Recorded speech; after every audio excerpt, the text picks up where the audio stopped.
Budget 2025-2024 শুরুতেই প্রথমেই চোখ রাখবো গতকালকের ইকোনমিক সার্ভেতে নির্মলা সীতারামন কি বলেছেন। মাফ করবেন, আমি এই মুহূর্তে দাঁড়িয়ে যে কথাগুলো বলবো হয়তো আমজনতার ভালো লাগবে না, কিন্তু সেটা ইকোনমিক সার্ভে সত্যি। খুব একটা ইকোনমিক গ্রোথ কিংবা জিডিপিতে গ্রোথ ইকোনমিক সার্ভে প্রেডিক্ট করেনি।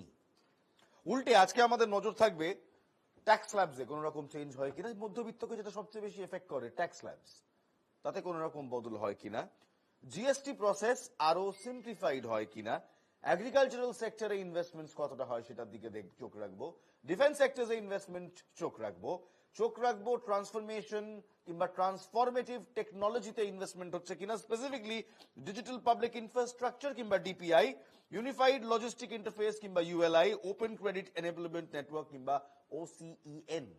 টেকনোলজিকে হাতিয়ার করে এগোবে এই বাজেট, আমজনতার কথা মাথায় রেখে এগোবে এই বাজেট, মূল্যবৃদ্ধিকে নিয়ন্ত্রণ করার জন্য এগোবে এই বাজেট, নাকি এই বাজেট বাকি 10টি বাজেটের মতো will just be another budget?